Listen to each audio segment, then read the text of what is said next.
નમસ્કાર બાળકો, આજનો લેક્ચર તમારા માટે મોસ્ટ આઈએમપી છે, કારણ કે આ ટોપિક JEE નીટમાં બહુ જ વાર આવે છે.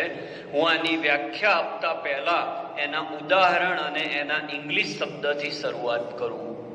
પ્રમાણિત સર્જન એન્થાલ્પી એટલે શું? પ્રમાણિત એટલે સ્ટાન્ડર્ડ, એન્થાલ્પી ઓફ સર્જનને ઇંગ્લિશમાં ફોર્મેશન કહેવાય. શું કહેવાશે બાળકો?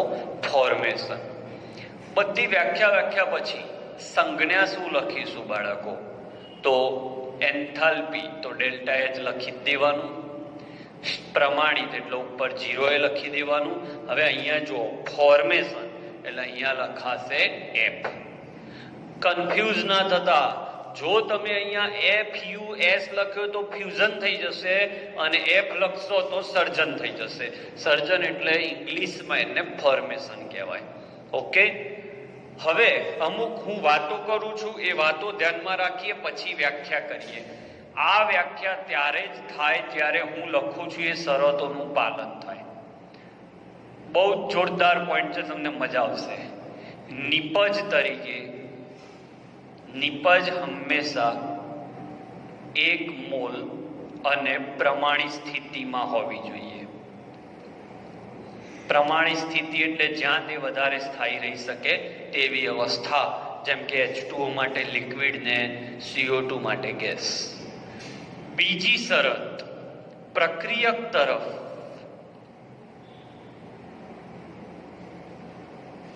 માત્ર તત્વો જ હોવા જોઈએ.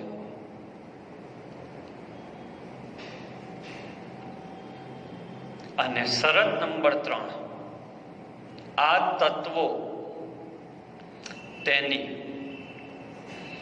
પ્રમાણિત સ્થિતિમાં હોવા જોઈએ.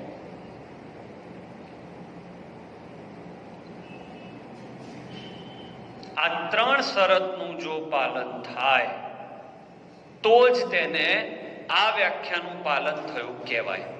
બરાબર?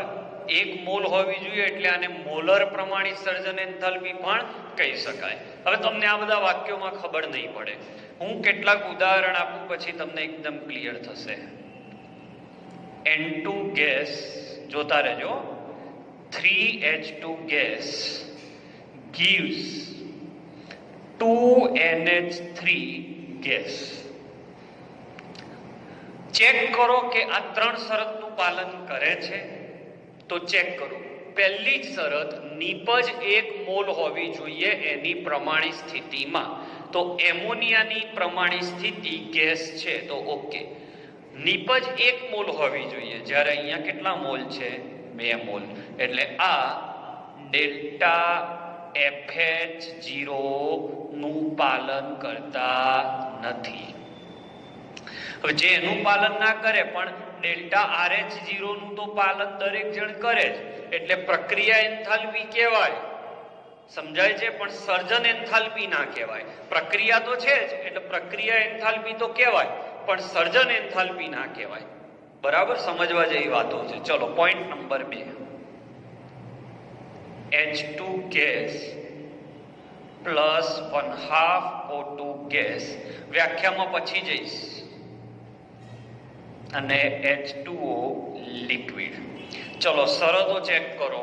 નિપજ 1 મોલ હોવી જોઈએ છે. પ્રમાણિત સ્થિતિ હોવી જોઈએ, તો પાણીની પ્રમાણિત સ્થિતિ લિક્વિડ જ છે. તો એક બાજુની શરતનું પાલન થઈ ગયું. બીજી શરત, પ્રક્રિયક તરફ માત્ર તત્વો હોવા જોઈએ. તો H2 અને O2 તત્વો છે, એટલે એ પણ વાત સાચી. શરત નંબર 3, ભાઈ આમાં 1 મોલ કે 2 મોલ એ આમાં નથી જોવાનું, આ બાજુ જ જોવાનું. શરત નંબર 3, તે તેની પ્રમાણિત સ્થિતિમાં હોવા જોઈએ. તો H2 ગેસમાં છે, બરાબર છે. O2 ગેસમાં છે. તો આપેલ 3 શરતનું એને પાલન કર્યું એટલે તે ડેલ્ટા FH0 નું પાલન કરે છે. અને જે એનું પાલન કરે એ RH0 નું તો પાલન કરે છે. RH0 જ છે, એના આ બધા સબ ટોપિક છે. પ્રક્રિયા તો છે જ, પણ પ્રક્રિયા જો આવી હોય તો એ સર્જન એન્થાલ્પીને વ્યાખ્યાયિત કરે છે. ઓકે, એકમ કયો આવશે એની પણ માહિતી આપણે લઈ લઈએ.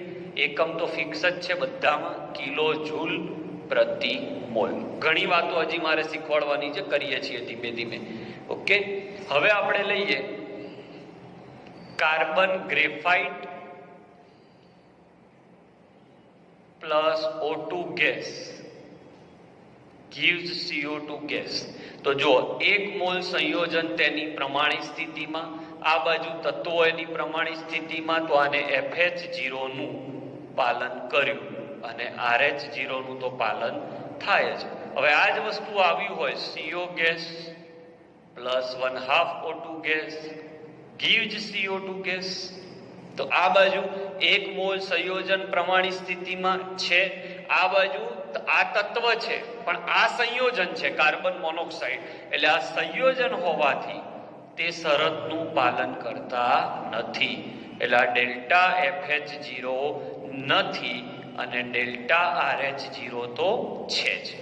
ડેલ્ટા RH0 તો આ ચેપ્ટરની દરેક પ્રક્રિયા ડેલ્ટા RH તો છે જ, પણ FH0 છે કે નહીં, તો આ 3 શરતનું પાલન કરે તો તે FH0 પણ કહેવાય. ઓકે, હવે આ જ વસ્તુ આમ હોય carbon hero plus O2 gas અને CO2 ગેસ, તો જો 1 મોલ સંયોજન પ્રમાણિત સ્થિતિ, આ બાજુ તત્વો હોવા જોઈએ તો તત્વો જ છે. તત્વ એટલે સંયોજનમાં 2 કે તેથી વધુ તત્વો હોય, આમાં એક જ પ્રકારના તત્વો જોડાય. હીરો અને ગેસ, તો O2 ગેસ બરાબર છે, પણ કાર્બનના હીરો સ્વરૂપ એની પ્રમાણિત સ્થિતિ નથી. આ પ્રમાણિત નથી એટલે ડેલ્ટા FH0 નું પાલન કરતા નથી, પણ ડેલ્ટા RH0 નું પાલન કરે છે. ઓકે, અને યાદ રાખો, મોમેન્ટ લખું છું, યાદ રાખો, બહુ જ કામમાં આવશે કે જેમ ડેલ્ટા FH0 નું ઋણ મૂલ્ય વધુ, જેટલું ડેલ્ટા FH0 નું ઋણ મૂલ્ય વધ્યું તેટલું તે સંયોજન વધુ સ્થાયી કહેવાય. કારણ કે જેટલું ઋણ મૂલ્ય હશે એટલી એને ઉર્જા ગુમાઈ હશે, અને જેટલી ઉર્જા ગુમાઈ હશે એટલો એ સ્થાયી બન્યો હશે. ઓકે, તો હવે હું વ્યાખ્યા લખતો નથી, તમે વ્યાખ્યા મને સમજાવો. વ્યાખ્યા થશે 1 મોલ સંયોજન તેની પ્રમાણિત સ્થિતિમાં, 1 મોલ સંયોજન તેની પ્રમાણિત સ્થિતિમાં તેમાં રહેલા તત્વોની પ્રમાણિત સ્થિતિમાંથી બનતો હોય. 1 મોલ સંયોજન તેની પ્રમાણિત સ્થિતિમાં હોય અને તેમાં ભાગ લેતા તત્વો પણ પ્રમાણિત સ્થિતિમાં હોય ત્યારે થતા એન્થાલ્પી ફેરફારને, ફરીથી વ્યાખ્યા, 1 મોલ સંયોજન તેની પ્રમાણિત સ્થિતિમાં હોય અને તેમાં ભાગ લેતા તત્વો પણ તેની પ્રમાણિત સ્થિતિમાં હોય ત્યારે તે એન્થાલ્પી ફેરફારને પ્રમાણિત સર્જન એન્થાલ્પી ફેરફાર કહે છે. નીટ જીમાં આ રીતે પ્રશ્ન આવે, નીચેનામાંથી કઈ પ્રક્રિયા ડેલ્ટા FH0 ને વ્યાખ્યાયિત કરે છે? તો આ 3 શરતનું પાલન થાય તો એ વ્યાખ્યાયિત કરે છે. 2-3 બીજા ઉદાહરણ આપું છું, તમે કોમેન્ટમાં મને જવાબ આપજો કે સર્જન એન્થાલ્પીને વ્યાખ્યાયિત કરે છે કે નહીં. સ્ક્રીનશોટ લઈ લો. આ બધી પ્રક્રિયાઓ માટે તમારે ખરું ખોટું કરવાનું છે કે શું તે FH0 નું અને RH0 નું પાલન કરે છે. તો RH0 તો બધામાં ખરું જ આવશે, કારણ કે દરેક પ્રક્રિયા RH0 તો કહેવાય જ. હવે તમારે FH0 કહેવાય કે નહીં એને તમારે ખાલી શોધવાનું છે. તો આજનો લેક્ચર અહીંયા આપણે પૂરો કરીએ છીએ. આઈ હોપ આજનો લેક્ચર JEE નીટ માટે મોસ્ટ આઈએમપી છે.